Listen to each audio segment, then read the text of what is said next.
All right, we got a couple more coming in here. I just need to admit them here.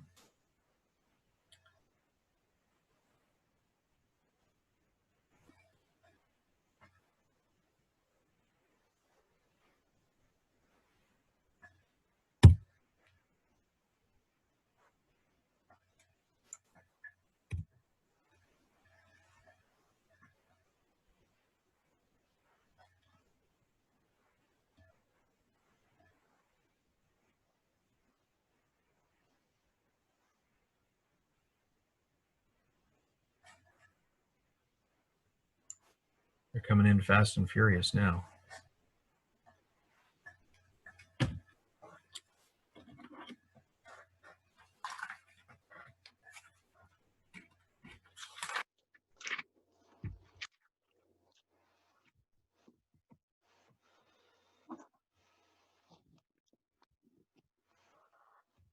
All right, let's get started.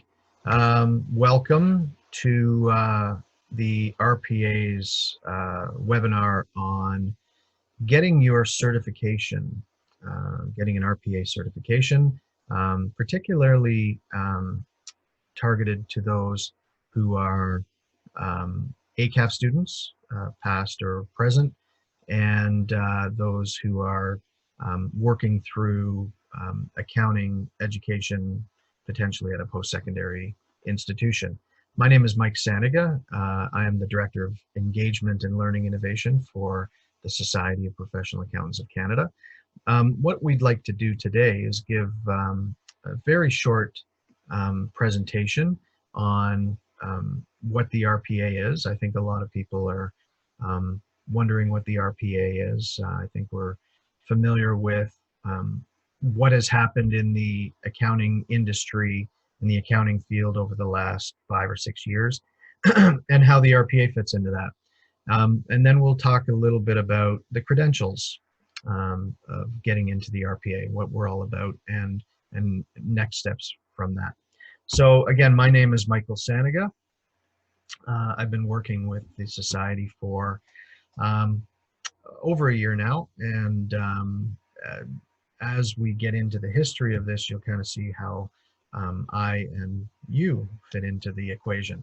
So we're going to talk about RPA. We're going to talk a bit about our Education 2020 program highlights and the certification process, and compare the RPA certification process to that of the ACAF. Now, if you're not familiar with what ACAF is, we'll get into that.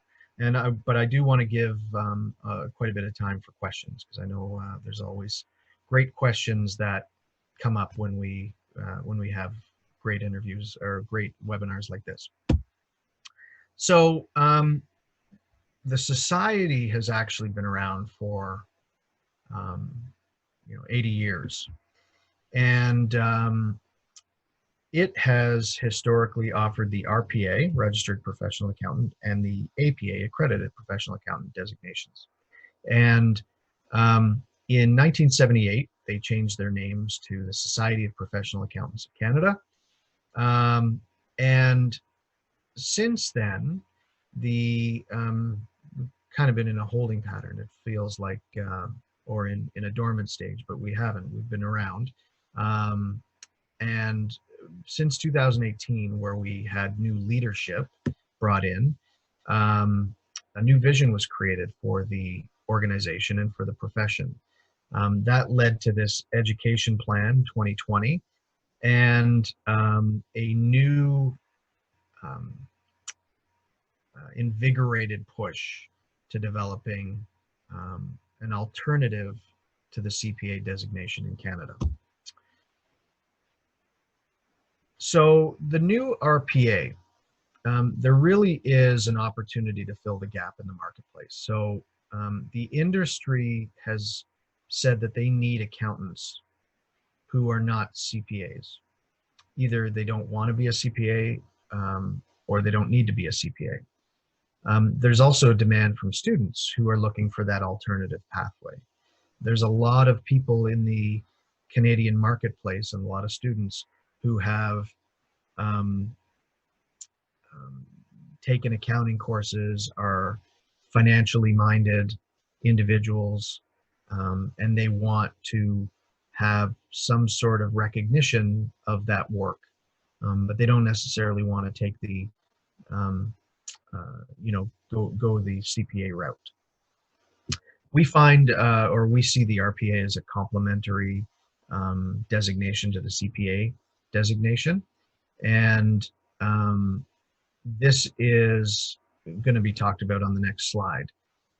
This education program that we've created, this new education program, provides you guidance with the requisites to admittance to the RPA prep program. So we'll go through that pathway in a couple slides, but that's what we'll be getting into. As we went through all of this research and development work, there was significant consultation with the profession, with educators, with industry, with students, with accounting professionals, to determine what is required for the new economy. Full rollout in 2020. We're incorporating into course calendars in 2021. Obviously, the current pandemic situation has kind of put a hiccup in everybody's kind of schedules and into everybody's lives, of course. We are working with post-secondary institutions to help them, continue through their progression towards being an accredited RPA provider. The vision for the society, and I always like to start here because it really provides you with insight as to where the society believes it fits. So the Society of Professional Accountants of Canada aspires to be the perpetually relevant national professional accounting body for local business by ensuring consistent excellence in both service delivery and ethical standards, while inspiring commitment and active support for the communities in which our members practice. So a few things out of this. Perpetually relevant, which we'll be talking about. Local business. This is not about, not that you can't work at other organizations, but certainly where we want to focus is on small to mid-sized business. But if you talk to many of our members, they're in mid to large size businesses. Consistent excellence in both service delivery and ethical standards. So we are setting the bar high for ethical standards. And together we should all be setting the bar high for service delivery and consistency in that service delivery. It's good for your business, it's good for your profession, it's good for your job, it's good for your career. So we all hold hands and work together to hold each other accountable in that regard. Inspiring commitment and active support for the communities in which our members practice.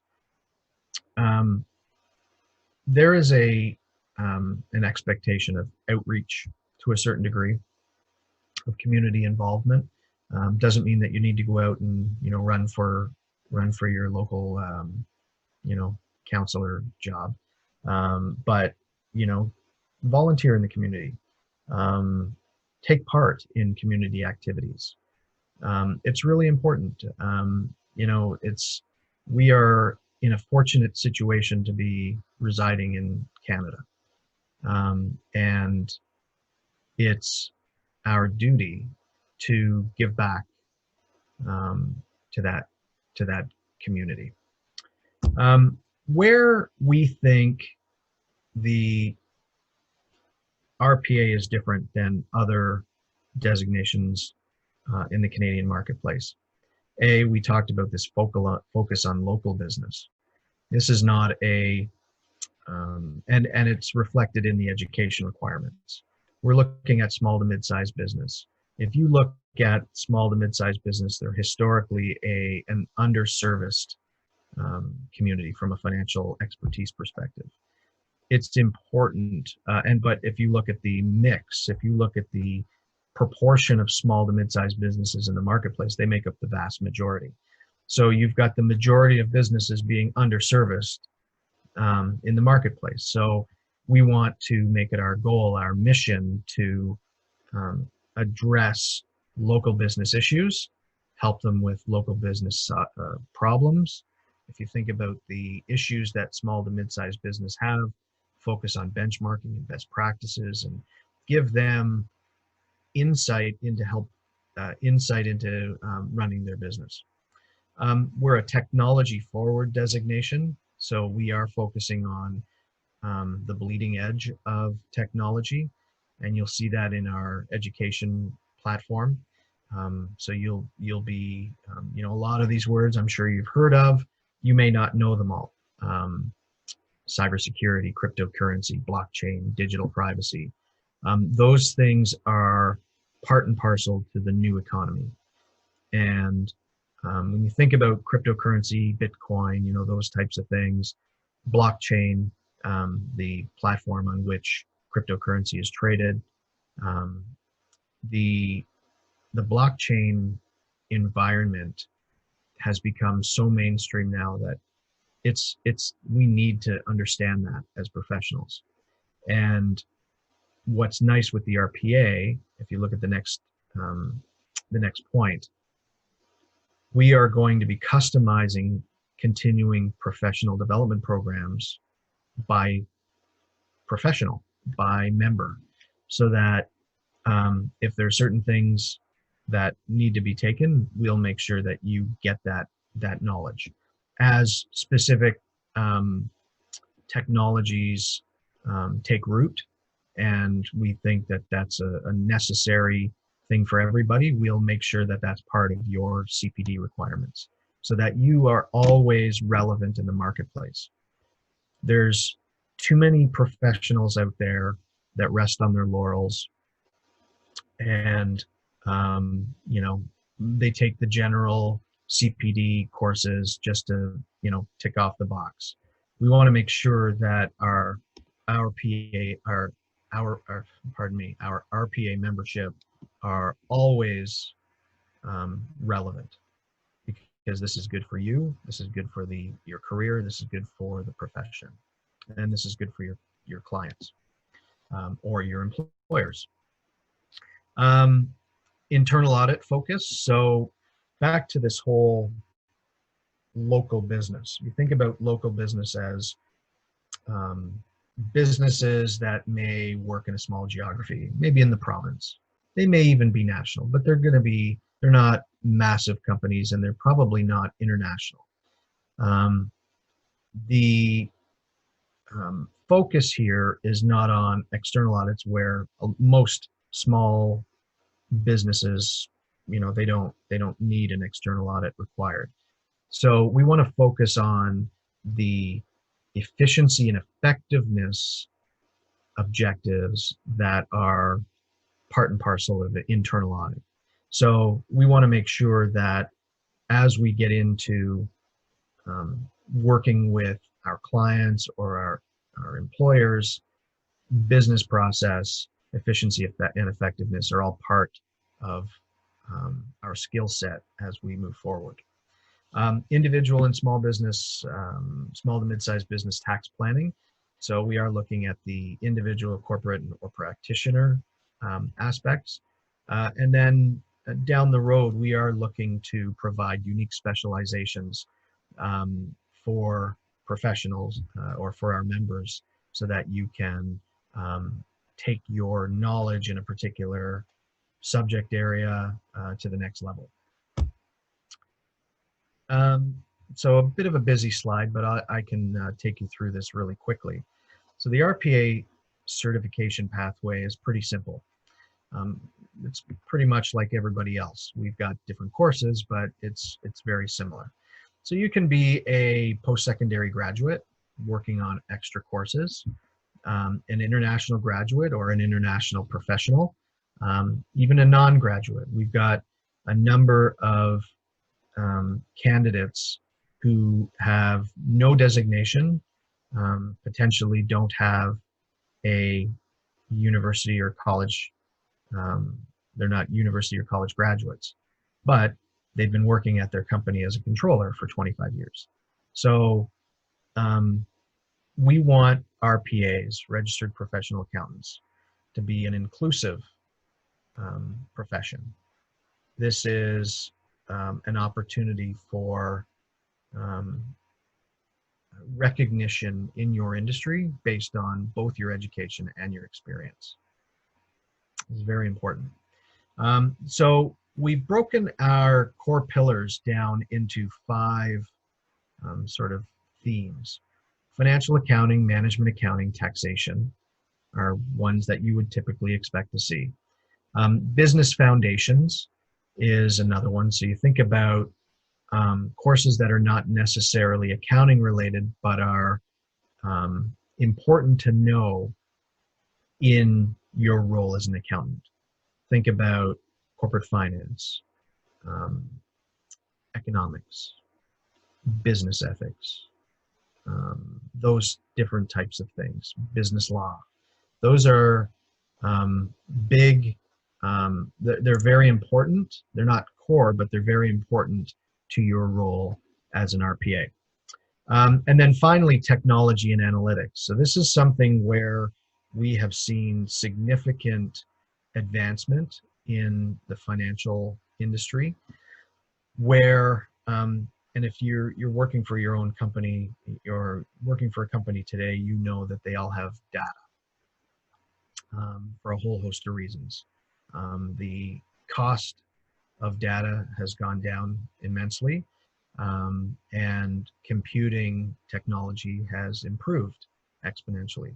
So to be able to marry those two, it's given everybody the opportunity to collect and store all of this valuable data. The challenge is, what do you do with it?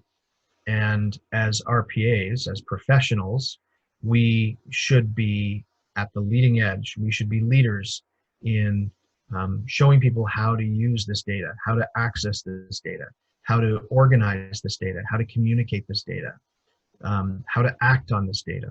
This is really the area of underservicing in those small to mid-sized businesses.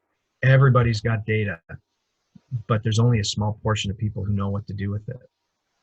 So we really want to focus on that. Now, we'll talk about this and how this differs to the ACAF program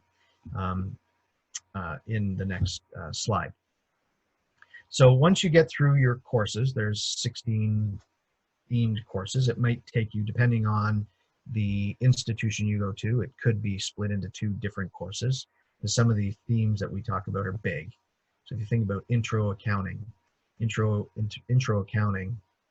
you've taken it recently, there's typically 2 big textbooks that are, or 2 volumes that are incorporated into intro accounting. This is probably split into 2 different courses.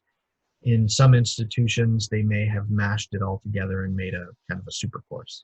But whatever it is, there are certain learning outcomes that you need to prove in order to move on to the next level. Now, the professional review program, ultimately you want to get to the mandatory professional exam, number 4, where you sit and write a 4-subject examination. But what we do provide are these optional review programs, and these are designed to prepare you for this mandatory professional exam. So it will focus on 4 specific areas: financial accounting, management accounting, taxation, and technology and analytics. That's not to say that you're not going to have some ancillary knowledge of economics, corporate finance, business law, ethics, right? Because those are all part and parcel to becoming an RPA professional. So once you qualify for the professional exam, you write it, you successfully write this, then you have an experience requirement. Many of our students, because they are from the continuing education side, already have that experience. So it's just a matter of documenting and verifying with the registrar your experience. And then you become a full-fledged RPA member with all the rights and responsibilities of membership. So part of those responsibilities are following the Code of Ethics and the Codes of Professional Conduct. There's also a code of being a sole practitioner. So if you are an accounting practitioner where you're doing tax preparation, potentially bookkeeping or accounting services as your own firm, then there are other responsibilities that you have to the profession.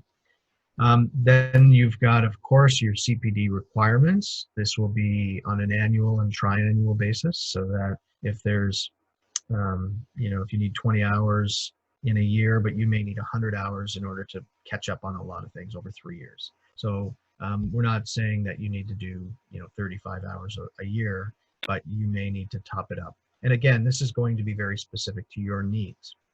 And this is very important to highlight, because for ACAF students and other students who are near graduation or have almost all of our courses, but may not have technology, because these are kind of new courses, we will provide a fast track to being able to write the professional exam, because we're going to add that to your CPD requirements.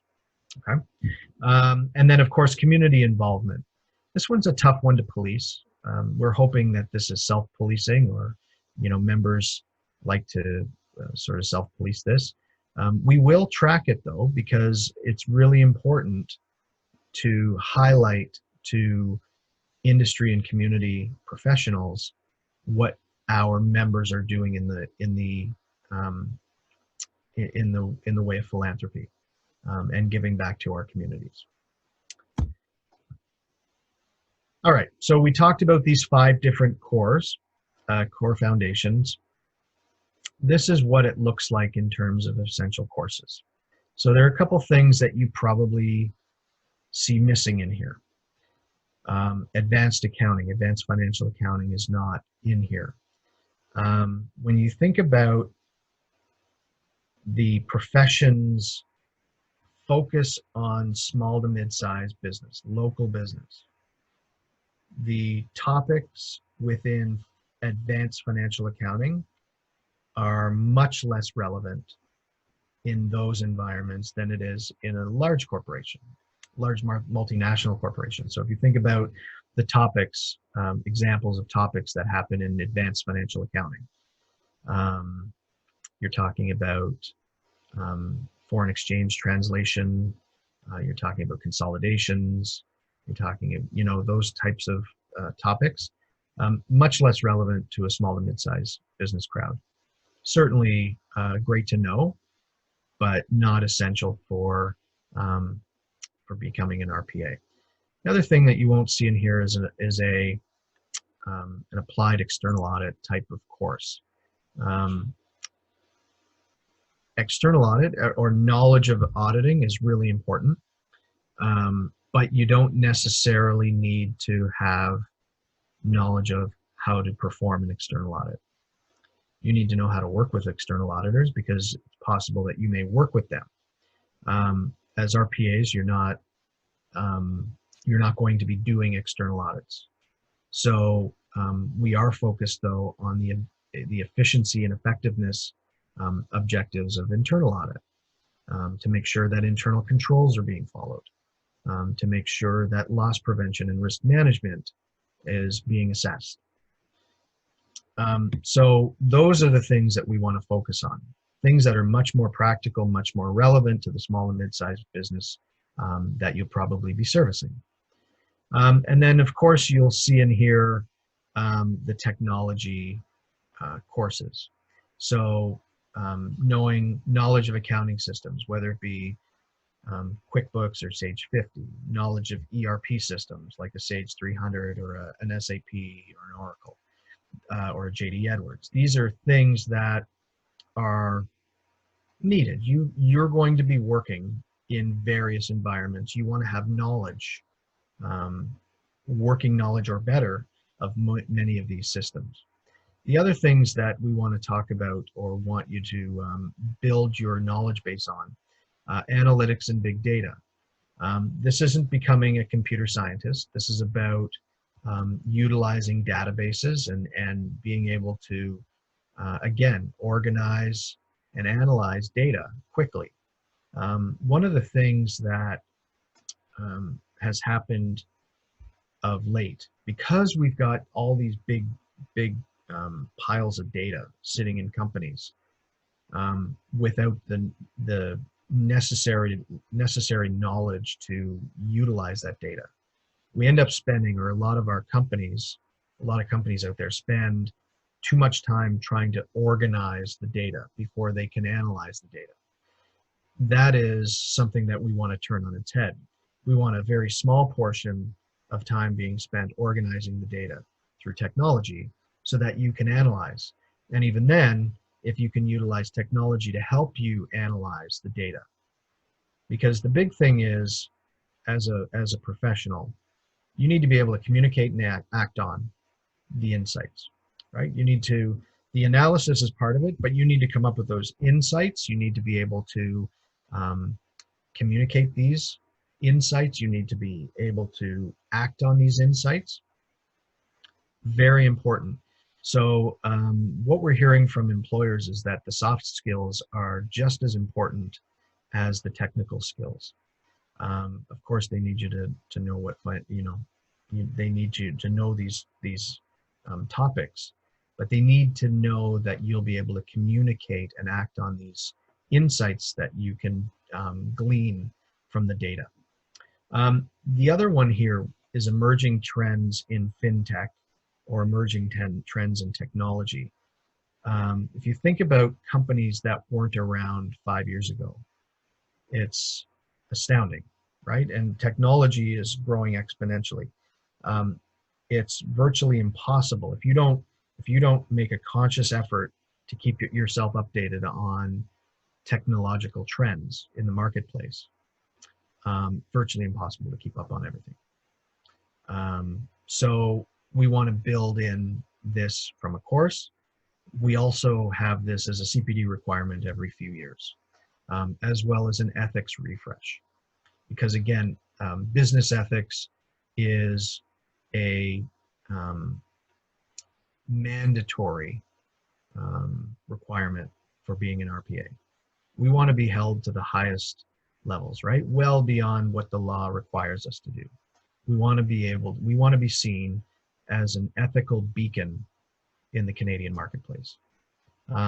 Our president, Zubair Chowdhury, talks about business ethics and community involvement as kind of this Canadian way of doing business, right? If you think about what Canada stands for and how we represent ourselves on the international field, we are always near the top on reputation, on integrity, on transparency.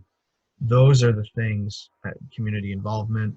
These are the things that we want to build into our profession so that we're always seen as a shining example of the Canadian ideal. And as we push, there's some really interesting developments on some agreements, reciprocal agreements with other countries. We do look to push this Canadian ideal out. If you think about, and I'm sure many of you are international or come from other countries, laws and business practices are different all over the world. Things that are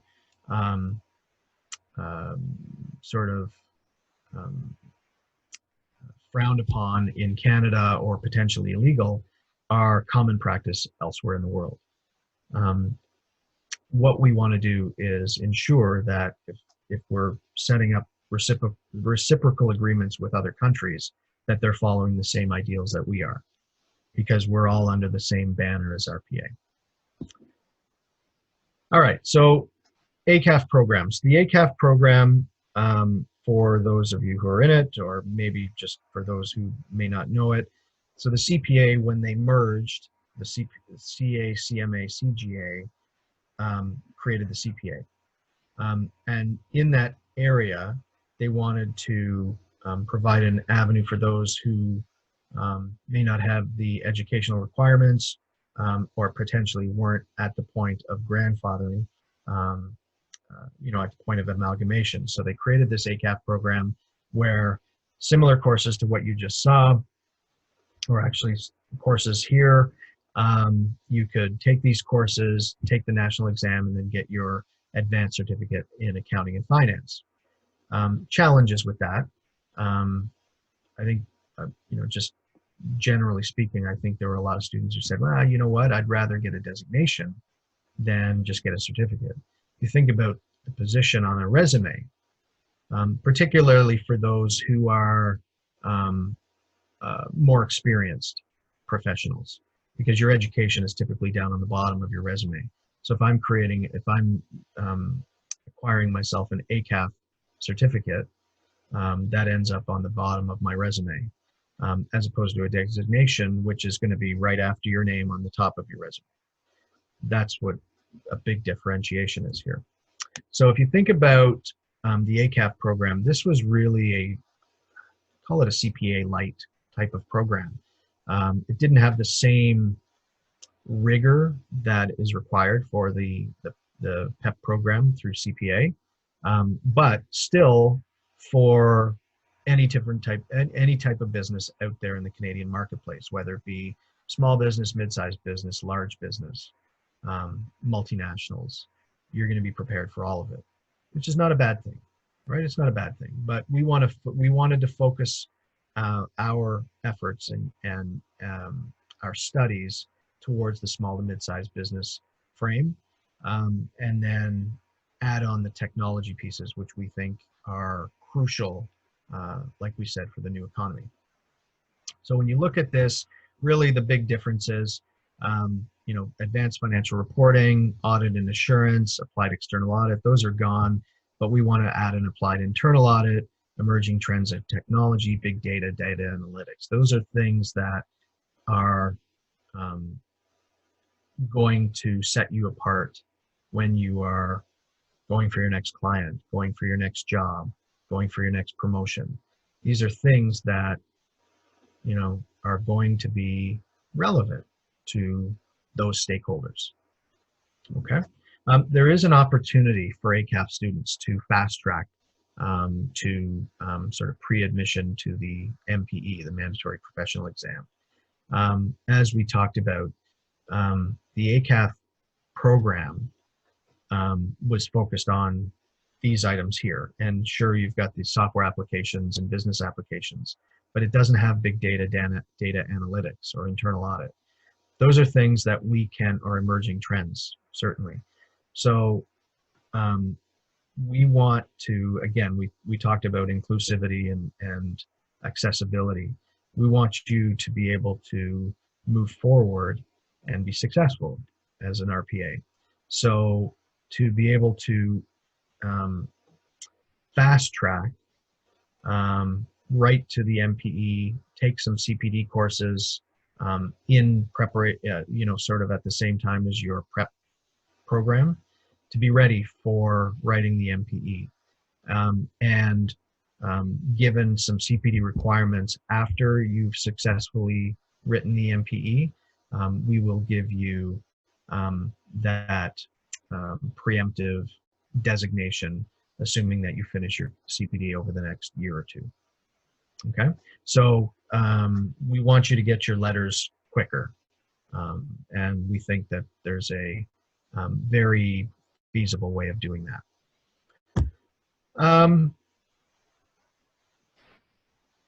So when you think about the RPA, this is a great opportunity to build your career. This is about credibility. It's about building your skill set to be relevant to the new economy. There's definite market demand for RPA skill set. Our offices get calls daily from employers looking for the skill set of RPAs. And in talking to recruiters and other employers, they are looking for these types of people. And that could be you. And there will be international recognition. We're in early stages in Canada, but there is international recognition for the RPA and APA. So with that, I wanted to open this up to questions. Alejandro, I don't know if you can unmute people, or do I need to unmute people?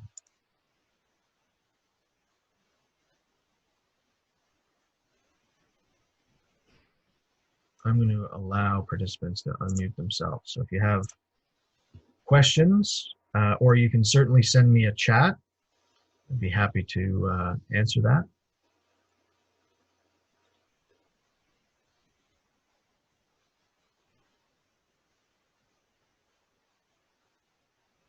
Don't be shy. So with respect to sort of how we are building this out with post-secondary institutions, many of the post-secondary institutions are already qualified or accredited CPA institutions. What we want to make sure, though, is that they've got similar learning outcomes. So the learning outcomes are an important part of sort of qualifying to be an RPA. You want to be able to sort of exhibit certain skills, or be able to show that you've demonstrates a specific skill set. And from that, there are learning outcomes that come from that. And then course development happens from there. So we'll be doing course mapping in, over the remainder of the year, so that we can get these up and running, these schools up and running for their full-time programs. That said, all of their continuing education programs have many of the courses that are already, that are requirements for this particular course. Okay, so it will be 4 separate tests, and probably over a few days. There's a couple of different formats that we're bouncing around, particularly when you look at the let's see here. When you look at the nature of our student base or candidate base, a lot of our students and candidates are experienced. They've got 5 years or more financial experience. So we want to make sure that we provide you with a quick route to qualifying. So depending on the courses that you've got and your experience, we may be able to fast track you further or quicker than the traditional route. I'm not sure if that answers your question, Haley. Is that okay? All right. So, but certainly reach out to us, and because we could talk about it and see how we can get you to qualification sooner. Great. Any other questions?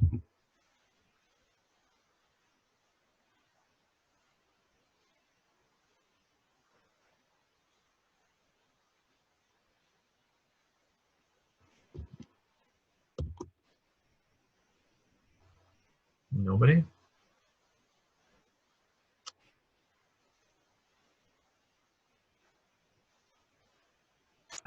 Okay, so let's let me go back to here. So here's our contact information. So if you are wanting to talk to somebody, me or somebody in the office, else in the office, about your particular situation, Feel free to email info@rpacanada.org or call the office 416-350-8145, and we can get that sort of discussion started. Make contact, and then we can go from there.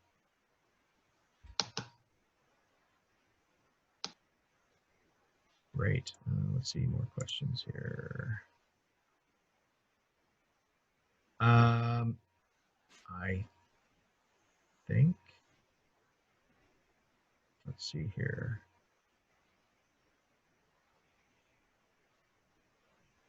Yeah, the recording should be available. We'll send out a note, and certainly, if you're interested, I can send you a copy of this this file. In fact, maybe Alejandro, I can send you a PDF of this, and then you can have it available on the website, if that works. More questions here. We are going to post on our YouTube channel. Further to the same note, PowerPoint, perfect. Okay, great.